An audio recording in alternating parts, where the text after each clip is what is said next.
Mr. Stumpf, let me give you a real-life example. We're talking about people whose credit scores were hurt. Linda Edwards and her daughter are Wells Fargo customers from New Jersey. Accounts were opened in their name without their acquiescence, knowledge, including credit cards, of her daughter who is just starting college. She has a negative consequence on her credit score, which has not been resolved by Wells Fargo. You got the wrong person when you did it to this lady, because she happened to be a former staffer at the New Jersey Division of Banking and Insurance. And when she called your company and asked for the fraud division, she says, no, don't just call customer service. So to this date, that question of her daughter's credit score, who's starting college and obviously wants a good credit score, is affected. So there's real-life people here who Wells Fargo has not responded to. Let me ask you this. Is cross-selling an industry-wide reality, as is evidenced by Wells Fargo, or is it unique to Wells Fargo?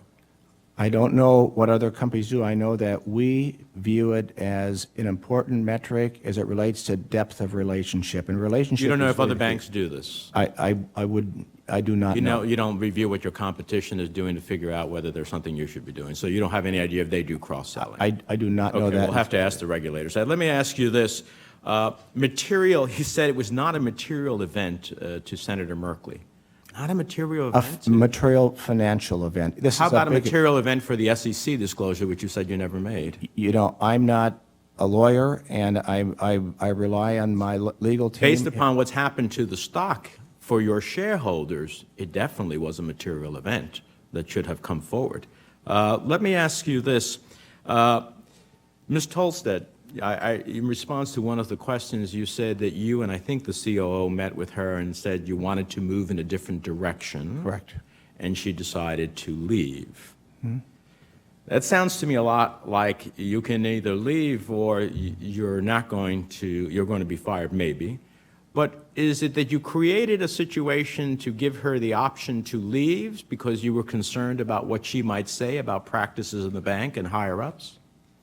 In fact, when Tim Sloan, our Chief Operating Officer and President, talked with her, he said we want to go in a different direction. There were a number of things he was thinking about doing different in the business, and we had not made enough, along with my consultation, and not made enough progress here. And she was retirement eligible. She decided to retire. It never went beyond that. You had no concerns of what she might say if brought before the Senate or any other entity and put under oath about what she might say about what was known or not known? That didn't even come into the... Well, let me ask you this. What were the repercussions of not meeting sales quotas besides not getting the bonus? Can you tell me how many workers faced discipline over the same 5-year period for failing to meet sales goals? How many workers that failed to meet those sales goals were terminated? You know, I do not have those numbers, but I will tell you this, Senator Menendez. I think it's important to know those numbers. Yeah. You don't know how many people you terminate. You know how many people you terminated who you said did the wrong thing, but you don't know how many people you terminated because they didn't meet the overwhelming cooker boiler that you put them under. You know, I don't have those numbers. I'd like you to get those numbers to the committee.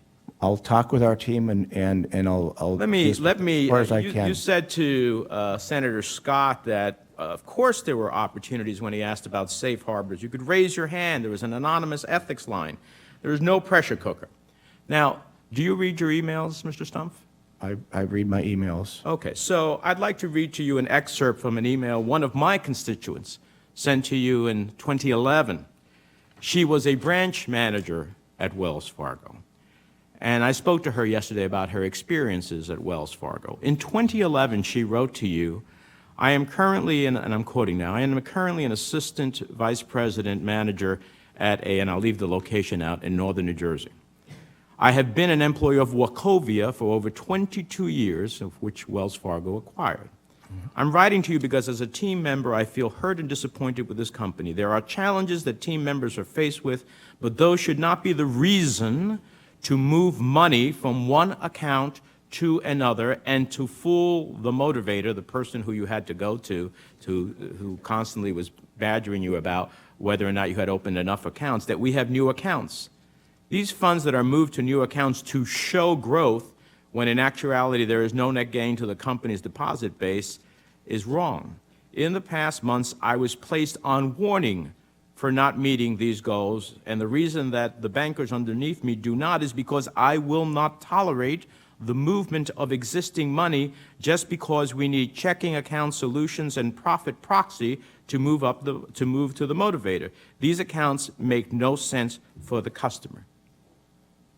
Did you read that email? You know, I don't remember that one. Okay, well, she was fired.